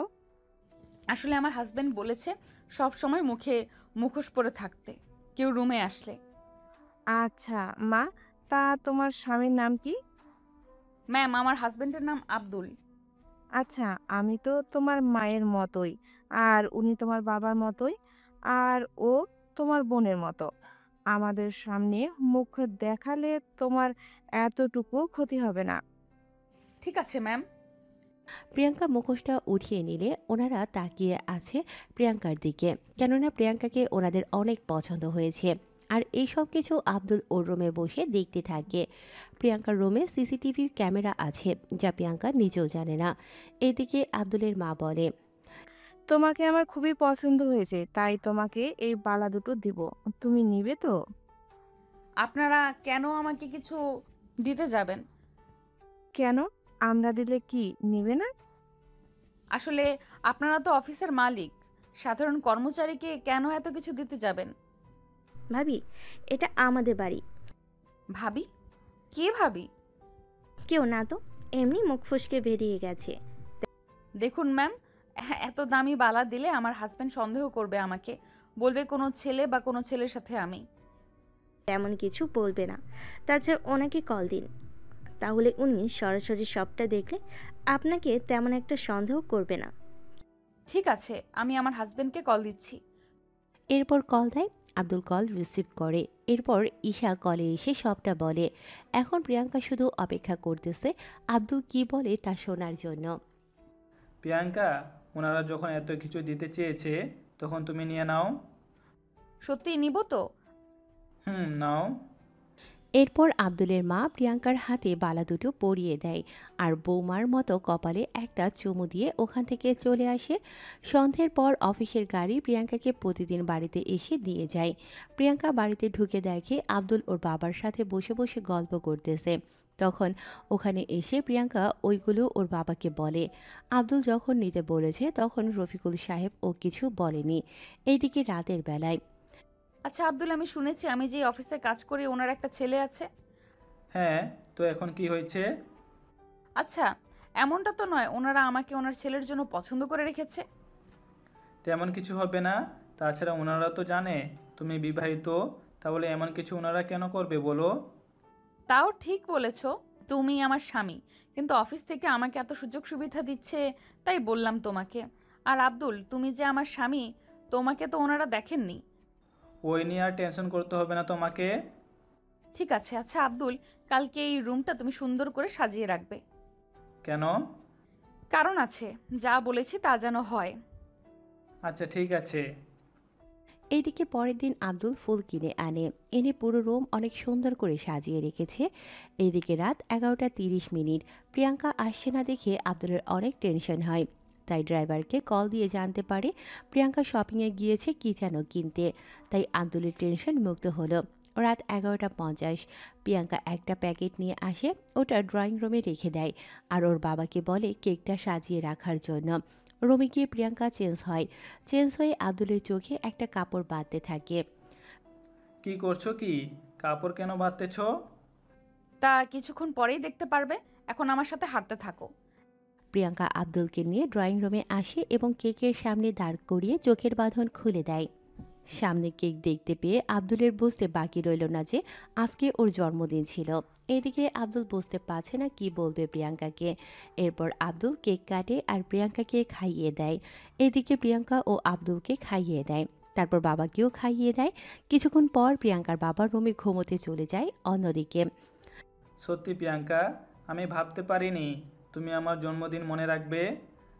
এখন তো মনে রেখেছি তোমার জন্মদিন। তা আমার গিফট কোথায়?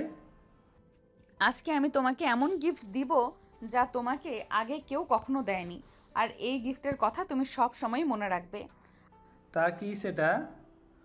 আমাকে কোলে নিয়ে এখন রুমে চলো, তারপর না হয় বলবো। এরপর আব্দুল প্রিয়াঙ্কাকে কোলে নেয়। প্রিয়াঙ্কা আব্দুলের কাঁধের উপর দিয়ে হাত দিয়ে জড়িয়ে ধরে রেখেছে। রুমে যাওয়ার পর প্রিয়াঙ্কাকে আব্দুল নামিয়ে দেয়। প্রিয়াঙ্কা নামার পর বলে, আজকে আমাদের বাসর রাত হবে, আর বউ হিসাবে এটাই তোমাকে দেওয়া আমার গিফট হবে। এখন বলো, তুমি খুশি হয়েছো তো? অনেক খুশি হয়েছি। এমনিতেই সময় কম, তাই চলো আজকের রাতটাকে দুজনে স্মরণীয় করে রেখে দেই। আমিও এই দিনের অপেক্ষায় ছিলাম, যেদিন তুমি নিজের থেকে আমাকে ভালোবেসে আদরে আদরে ভরিয়ে দিতে বলবে। আব্দুল ও প্রিয়াঙ্কা খাটিয়ে শুয়ে পড়ল। তারপর আব্দুল প্রিয়াঙ্কার ঠোঁটে কিস করতে লাগলো। কিছুক্ষণ ঠোঁটে কিস করার পর ঘাড়ে গলায় কিস করতে লাগলো। এক পর্যায়ে প্রিয়াঙ্কার ব্লাউজ পেটিকোট এক এক করে সব খুলে ফেলে দিল। আবারও ঘাড়ে গলায় কিস করতে করতে আস্তে আস্তে আব্দুল প্রিয়াঙ্কার বুকে চুমু খেতে লাগলো। কিছুক্ষণ পর প্রিয়াঙ্কার নাভিতে চলে আসে। নাভিতে চুমু খেতে লাগলো আব্দুল। প্রিয়াঙ্কা কেঁপে কেঁপে উঠতে লাগলো। প্রিয়াঙ্কা নিজেকে কন্ট্রোল করতে না পেরে বলে উঠল, এই কি করছো কি? উফ, তুমি আমার নাভিতে চুমু খাচ্ছ নাকি বাচ্চাদের মতো ললিপপ চুষে চুষে খাচ্ছ? এত সুন্দর একটা হট বউকে আদর না করে থাকতে পারি তুমি বলো? ওরে দুষ্টু, তুমি আবার কবে থেকে এত রোমান্টিক হলে? যেদিন থেকে তোমাকে বিয়ে করেছি। তাই নাকি আমার রোমান্টিক জামাই? হ্যাঁ গো আমার দুষ্টু বউ। শুধু কি দুষ্টুমি করবে, আদর করবে না? এই তো আমার মিষ্টি বউ, করছি আদর। এরপর আব্দুল নিজের সব কাপড় খুলে ফেলে দিয়ে প্রিয়াঙ্কাকে কাছে টেনে নিয়ে আব্দুল প্রিয়াঙ্কার ভেতর প্রবেশ করতেই প্রিয়াঙ্কা কেঁপে উঠল আর আব্দুলের পিঠ শক্ত করে খামচে জড়িয়ে ধরল। তখন আব্দুল প্রিয়াঙ্কার মুখের দিকে তাকালে আব্দুল দেখতে পেল প্রিয়াঙ্কার চোখের নোনা জল চিকচিক করছে। এটা দেখে আব্দুল প্রিয়াঙ্কার উদ্দেশ্যে বলল, প্রিয়াঙ্কা তোমার কি খুব বেশি কষ্ট হচ্ছে? না, তেমন একটা হচ্ছে না। তাহলে তোমার চোখে নোনা জল কেন? প্রথম স্বামীর ভালোবাসার ছোঁয়া, একটু তো কষ্ট হবেই। তাহলে আমি আস্তে আস্তে করি। না, তেমন একটা ব্যথা পাইনি, সমস্যা নেই, আমি সব সামলে নিব। আচ্ছা ঠিক আছে। বন্ধুরা ও পাঠক পাঠিকাগণ, এরপর কি হয়েছে তা আপনারা কেউ জানতে চাইেন না, কেননা ওইসব কিছু জানলে লেখক খুবই কষ্ট পাবে, তাই আপনাদের এই ব্যাপারে জানাতে পারছি না। সকালবেলা প্রিয়াঙ্কা ঘুম থেকে উঠে গোসল করে আয়নার সামনে দাঁড়িয়ে রেডি হচ্ছে। এইদিকে আব্দুল প্রিয়াঙ্কার কোমরের দিকে তাকিয়ে আছে। ব্যাপারটা প্রিয়াঙ্কা ঠিকই বুঝতে পারে, তাই বলে ওঠে, কি ব্যাপার, রাতে কি মন ভরেনি যে এখনো দেখতে হবে? রাতে তো অন্ধকার ছিল, দেখতে পেলাম আর কোথায়? হয়েছে, তোমার অনেক দেখা, এখন যাও গোসলে। তারপর আমি তো এখন চাকরি করি, তুমি কেন টোকাইগিরি করো বলো তো? আচ্ছা টোকাইগিরি না করলে কি করব? তুমি বাড়িতে থাকবে, তাছাড়া আমি তো চাকরি করি। আমায় কি তোমার বোঝা মনে হচ্ছে? এরকম কথা বলো না প্লিজ। তুমি আমাকে কতটুকু বিশ্বাস করো? আমি তোমাকে অনেক বিশ্বাস করি। যদি এমন কোনো সময় আসে যে তুমি আমার সম্পর্কে অনেক কিছু জানতে পেরেছো, তখন কি আমাকে ভুল বুঝবে? কখনোই না, কারণ তুমি কতটা ভালো তা আমার কয়েক মাসে জানা হয়ে গিয়েছে। যেখানে তুমি নিজে বিয়ে করার জন্য বউয়ের উপর স্বামীর অধিকার ফলাওনি, সেখানে অন্য কিছু করবে তা আমি কখনো ভাবতে যাব না। আচ্ছা ঠিক আছে। এদিকে প্রিয়াঙ্কা তৈরি হয়ে অফিসে চলে যায়। এদিকে কিছুক্ষণ পর রফিকুল ইসলাম আসে আব্দুলের কাছে। উনি আব্দুলের পাশে এসে বসে তারপর বলেন, আব্দুল, তোমাকে কিছু বলার ছিল। কি কথা? তার আগে আমাকে বলো, তুমি তোমার পরিচয় কেন গোপন করেছিলে? মানে ঠিক বুঝলাম না। আমি সবটা জানি, তুমি টোকাইগিরি করো না। তাহলে আমি কি করি বলুন? তুমি চৌধুরী সাহেবের ছেলে আব্দুল। তোমার বাবা আমার ছোটবেলার বন্ধু। তোমার আর প্রিয়াঙ্কার বিয়ের কথা ছোটবেলা থেকে ঠিক করা হয়েছিল। কি বলেন, আপনি আমাকে চিনতেন? চিনতাম বলেই তো তোমার সাথে প্রিয়াঙ্কার বিয়েটা দিয়ে দিলাম। বুঝতে পেরেছি। এইদিকে দিন যেতে থাকে, আব্দুল ও প্রিয়াঙ্কার মধ্যে সম্পর্ক আরও গভীর হতে থাকে। কিছুদিন যাওয়ার পর, তোমাকে একটা কথা বলার ছিল। কি কথা? আগে বলো, রাগ করবে না? রাগ কেন করব? আমি না তুমি কি? আমি না মা হতে চলেছি। কথাটা শুনে আব্দুল তো খুশি হয়ে প্রিয়াঙ্কাকে গিয়ে জড়িয়ে ধরে। তুমি মা হতে চলেছো আর আমি বাবা হতে চলেছি, কিন্তু তুমি এই অবস্থায় অফিস করবে কি করে? চাকরিটা ছেড়ে দিতে হবে। কেন চাকরি ছেড়ে দিতে হবে? আমাদের বেবির যখন 8 মাস হবে পেটে থাকাতে, তখন তো আমি আর অফিসে যেতে পারবো না। তাছাড়া এতদিন আমার জন্য অফিসের বস অপেক্ষাও করবে না, তাই কেন থাকতে যাব বলো তো? কথাটা ঠিক বলেছো। এখন আজকে কি অফিসে যাবে? না, আজকে সারাদিন তুমি আমাকে নিয়ে ঘুরবে। ঠিক আছে চলো তাহলে। এইদিকে আব্দুল প্রিয়াঙ্কাকে নিয়ে পার্কে আসে ঘোরার জন্য। পার্কের একটা বেঞ্চে ওরা দুজনে বসে আছে। চারপাশে শুধু কাপল আর কাপল বসে আছে। কিছুক্ষণ পর, তুমি খুশি হয়েছো তো? খুশি হব না কেন? এত বড় একটা সুখবর তুমি আমাকে দিয়েছো। আমাদের ছেলে মেয়ে হলে ওদের কি নাম রাখবো? ওদের নাম এখনো রাখার অনেক সময় পাবো। এখন থেকে তুমি তোমার শরীরের যত্ন নিতে থাকো। তুমি তো আছো, আমি যখন বাসায় আসবো তখন তুমি আমার সেবা করবে। ঠিক আছে তাই করব। এখন আমাকে কোলে নিয়ে একটু হাঁটো। তাই বলে এইভাবে সবার সামনে হাঁটবো? হাঁটবে কেন, কোনো কি সমস্যা? একটুও না। এইদিকে কোলে নিয়ে হাঁটতে থাকে। কিছুক্ষণ হাঁটার পর ওরা দুজনে আবারও একটা বেঞ্চে গিয়ে বসে পড়ে। কিছুক্ষণ পর ওখানে কিছু লোক আসে। ওই তুই ওই ছেলেটা না? কোন ছেলে? যে সব কথা পরে হবে, আগে তোর একটা ব্যবস্থা করি। মানে? এত মানে বুঝতে পারবো না। তোকে এখন এমন মার মারবো যে উঠে দাঁড়াতে পারবি না। এদিকে প্রিয়াঙ্কা ভয় পেয়ে আছে, কেননা ওরা 7-8 জন লোক এখানে আর আব্দুল একা, সেজন্য অনেক ভয় পেয়ে আছে।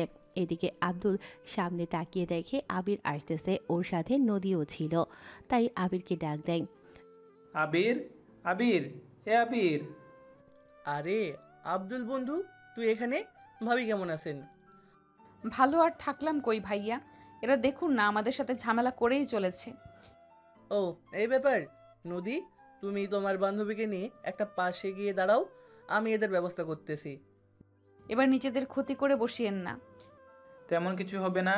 তাছাড়া আবির, তুই নদী আর প্রিয়াঙ্কাকে নিয়ে ওই জায়গায় গিয়ে দাঁড়া। এদেরকে তো আমি একাই দেখে নিব। প্লিজ আব্দুল, তুমি এরকম কিছু করতে যেও না, তুমি ওদের সাথে একা পারবে না।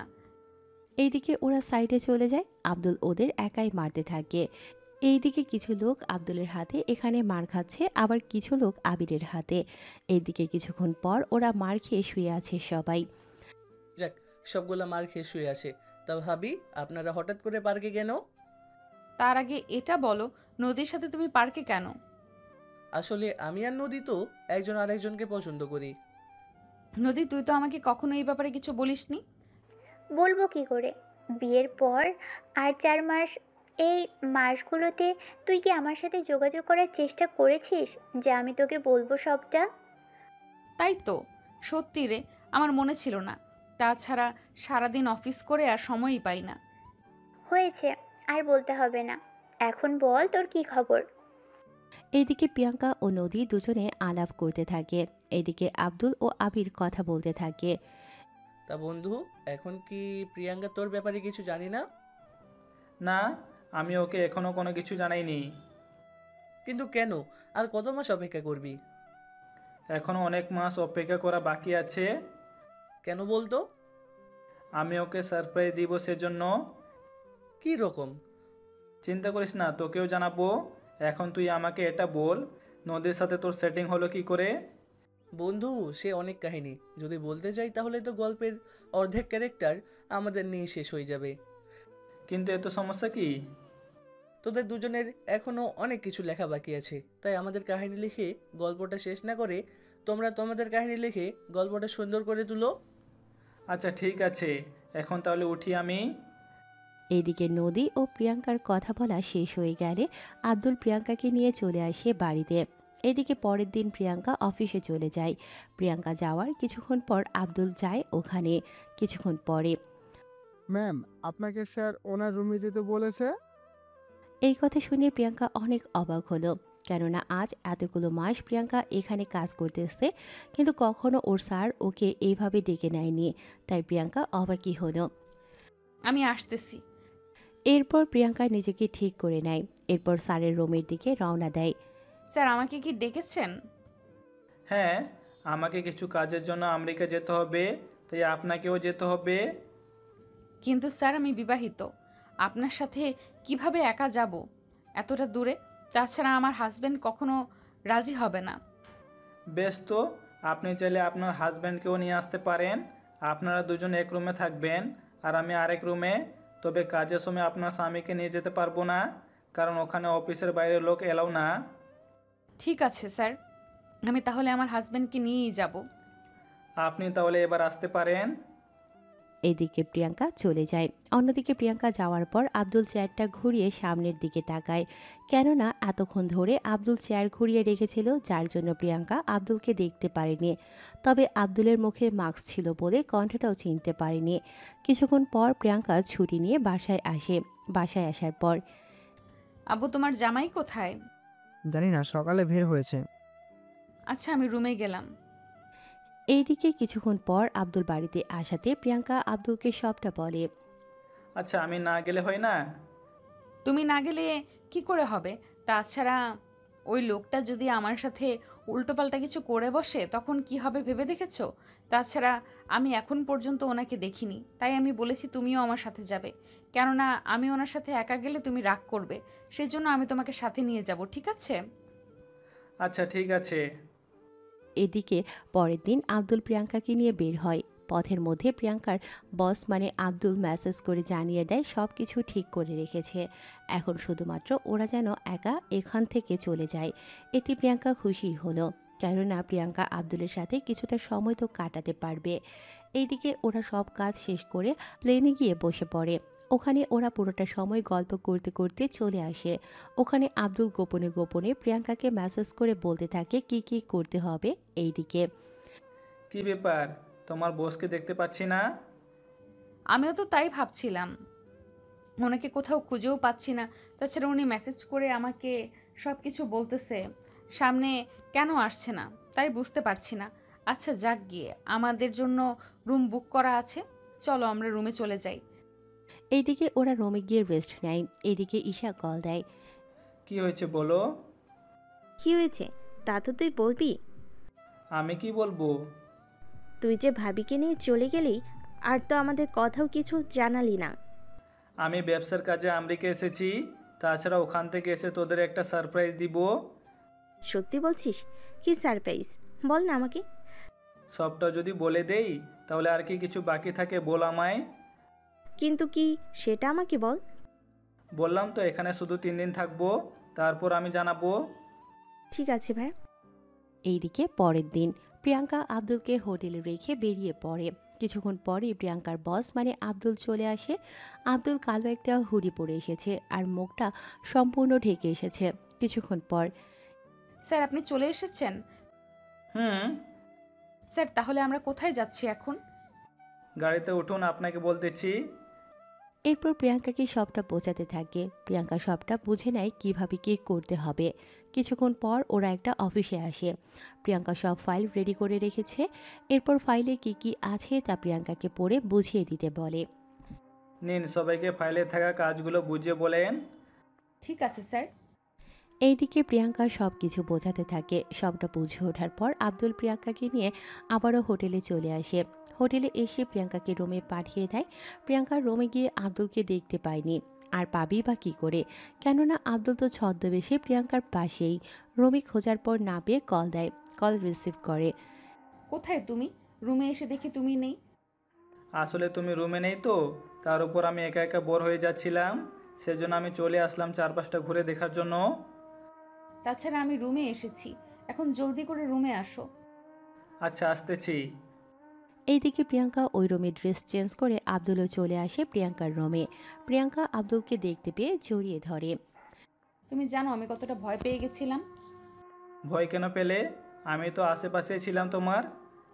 তবুও কেন জানি ভয় হচ্ছিল। আচ্ছা আমাকে এখন কিছু কাজ করতে হবে এই প্রজেক্টের ব্যাপারে। স্যার অন্য একটা কাজে গিয়েছে, তাই আমাকে বলেছে এই কাজটা করে রাখতে, কিন্তু কিভাবে কি করব না করব কিছুই বুঝে উঠতে পারছি না। চিন্তা করো না, আমি তোমাকে সাহায্য করব। উফ আব্দুল, এই কাজ করা অনেক কঠিন।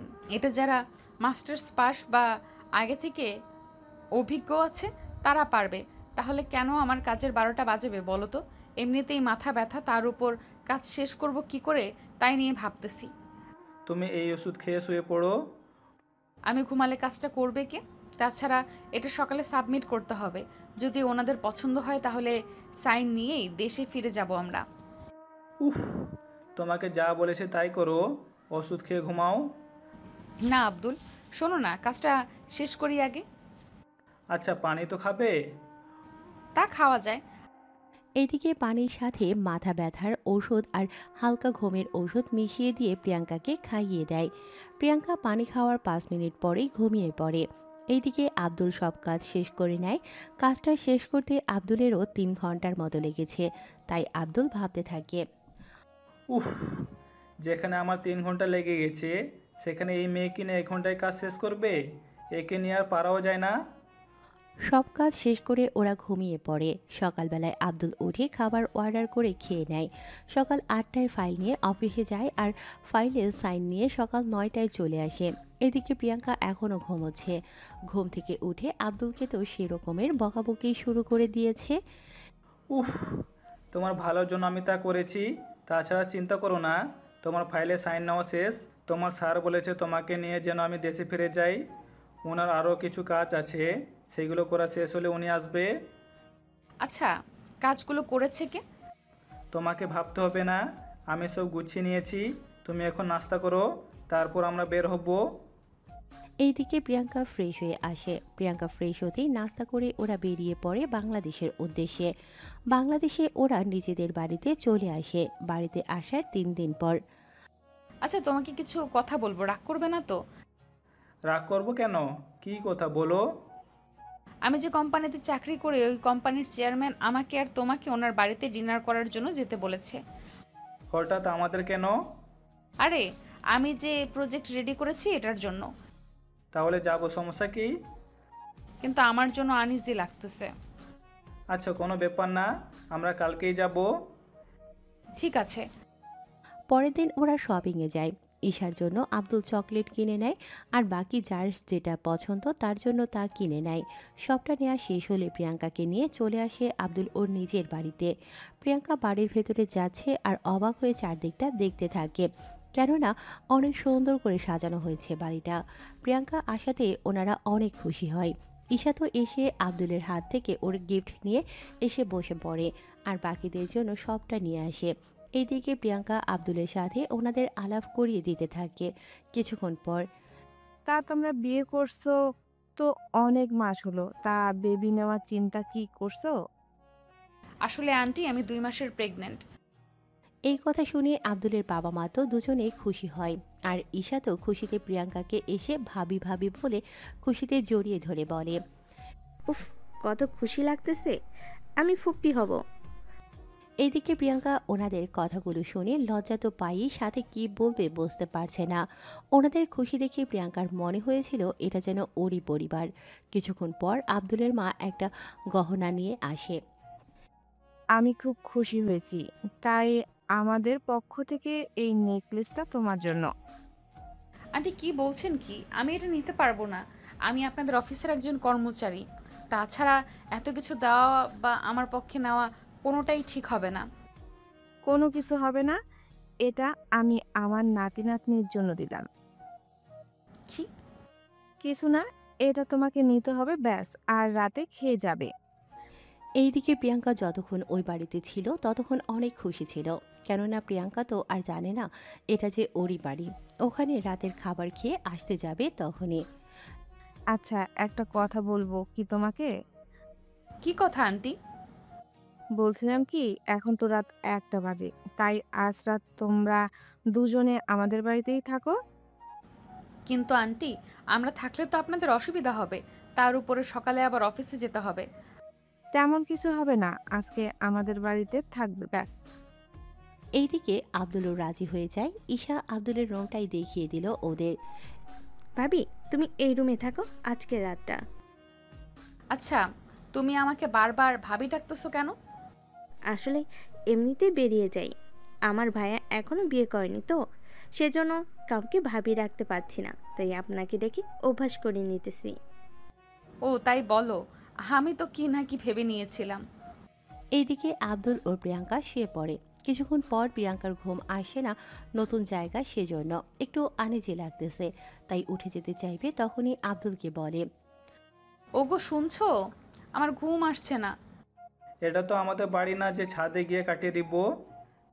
দারুণ আইডিয়া তো, চলো না ছাদে যাই। কিন্তু এই ছাদে তো কোনো দোলনা নেই। তুমি কি করে জানো?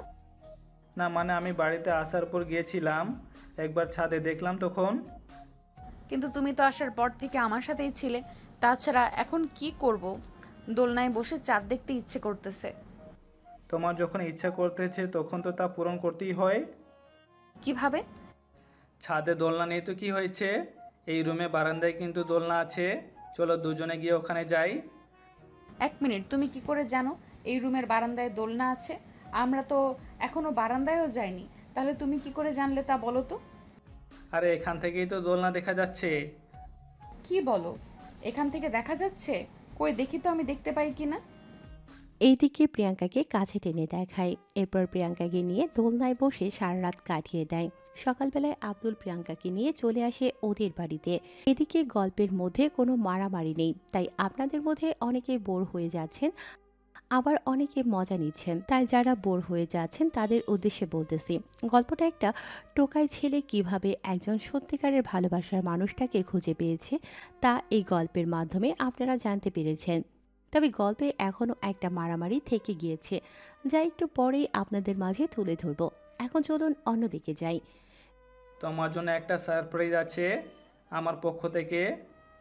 কি সারপ্রাইজ বলো না। যেদিন আমাদের বেবি পৃথিবীতে আসবে সেদিন তোমাকে দিব। তাহলে তো আরো 5 মাসের মতো অপেক্ষা করতে হবে আমাদের বেবিদের জন্য। আমাদের বেবির জন্য না হয় এই মাস কয়েকটা অপেক্ষা করতে কি পারবে না? আমাদের বেবির জন্য এইটুকু তো করতেই পারবো। এই তো আমার লক্ষ্মী বউ।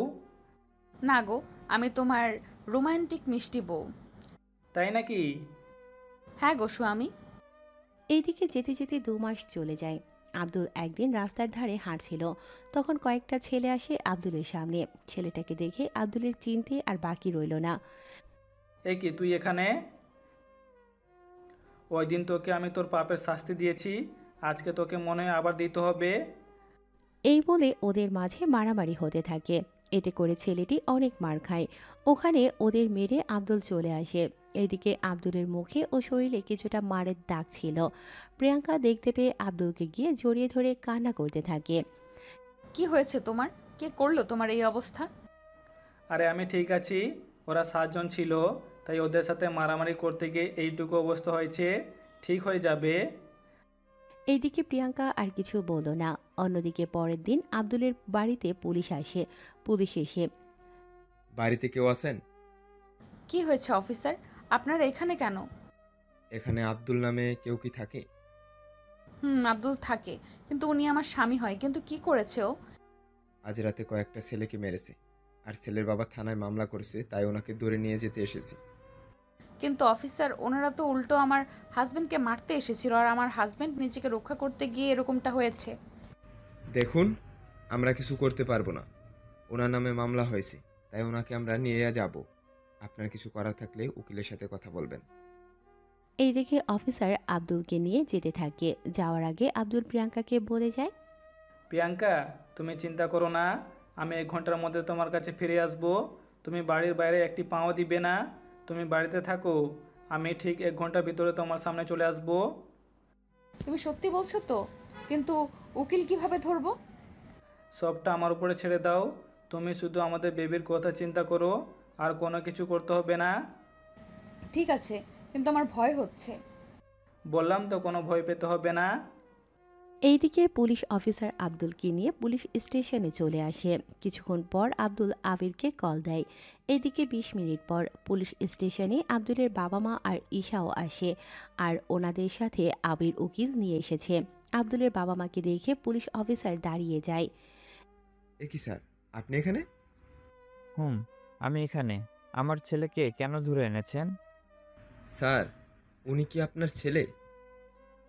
আমার ছেলে। ওকে ছেড়ে দিন তাড়াতাড়ি। স্যার, আমি এখনই ছেড়ে দিচ্ছি। সরি স্যার, আমি বুঝতে পারিনি উনি আপনার ছেলে ছিল। এরপর থেকে যেন না হয় এমন কিছু। হবে না স্যার। এইদিকে আব্দুল ফিরে আসে। এইদিকে ঈশা, ভাইয়া তুই বাড়িতে ফিরবি কবে? যেদিন তুই ফুপি হবি সেদিন আমি তোর ভাবিকে নিয়ে আসবো এই বাড়িতে। সত্যি ভাইয়া? এদিকে প্রিয়াঙ্কা তো আব্দুলের অপেক্ষায় কান্না করেই চলেছে। 50 মিনিটের মাথায় আব্দুল প্রিয়াঙ্কার সামনে এসে হাজির। আব্দুলকে দেখে প্রিয়াঙ্কা দৌড়ে এসে জড়িয়ে ধরে। আব্দুলও জড়িয়ে ধরে রাখে। এইদিকে যেতে যেতে মাসের পর মাস যেতে থাকে।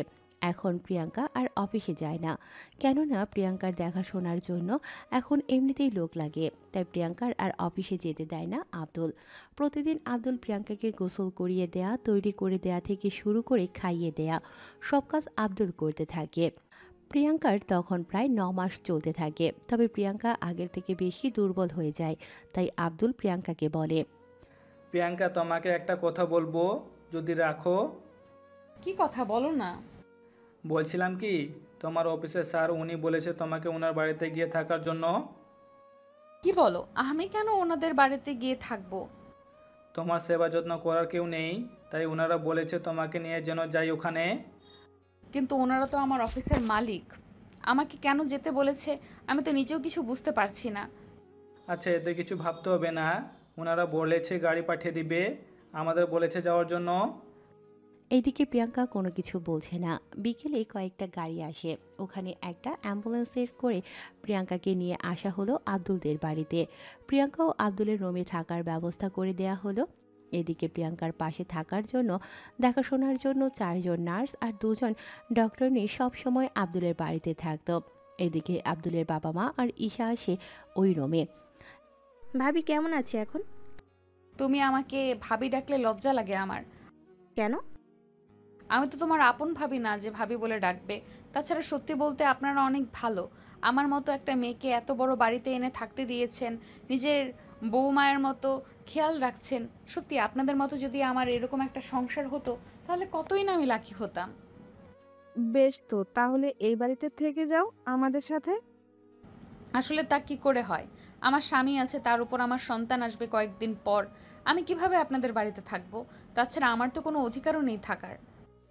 আচ্ছা, অধিকার থাকলে কি থাকবে এখানে? তারপরে দেখা যাবে। দেখা গেলে হবে না, বলতে হবে। আচ্ছা, থাকবো। এইদিকে দিন যেতে থাকে, প্রিয়াঙ্কা ব্যথা আর আব্দুলের পরিবারের যত্ন পেতে থাকে। এদিকে আব্দুল অফিস সামলাতে ব্যস্ত হয়ে থাকে। এইদিকে যেতে যেতে 10 মাস শেষ হয়ে যায়। প্রিয়াঙ্কা পেটের ব্যথা বাড়ে, তার সাথে ডক্টর চেষ্টা করে যাচ্ছে বাচ্চা ডেলিভারি করার জন্য। এইদিকে ঈশা কল দিয়ে আব্দুলকে আসতে বলে। কিছুক্ষণের মধ্যে আব্দুল চলে আসে।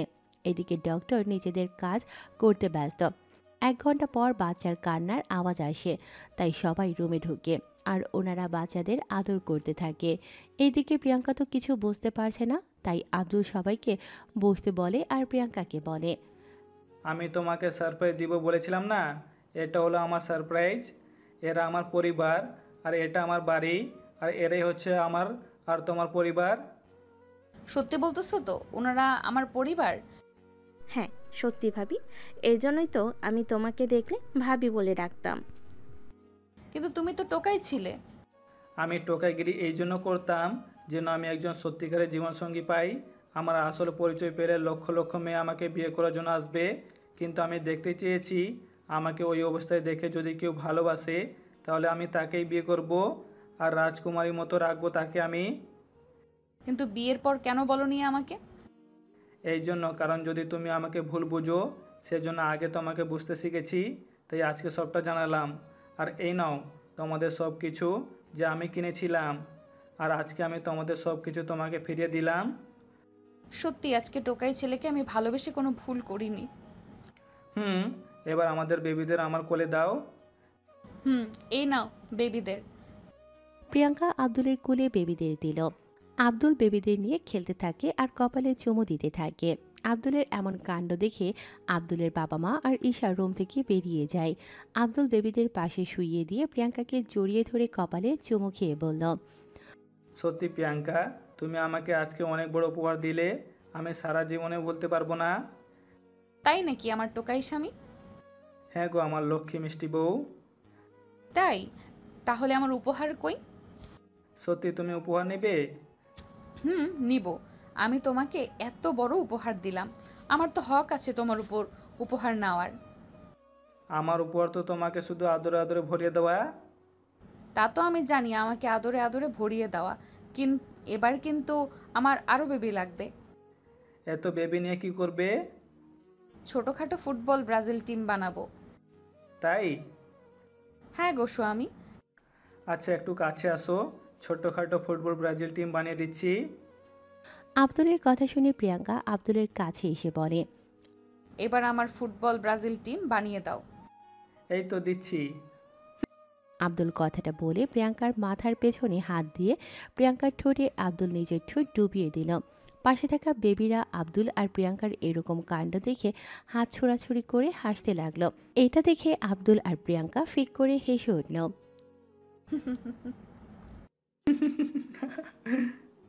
তাদের জন্য দোয়া করবেন যাতে আব্দুল আর প্রিয়াঙ্কা হাসি খুশি তাদের বেবিদের নিয়ে সারা জীবন কাটিয়ে দেয়।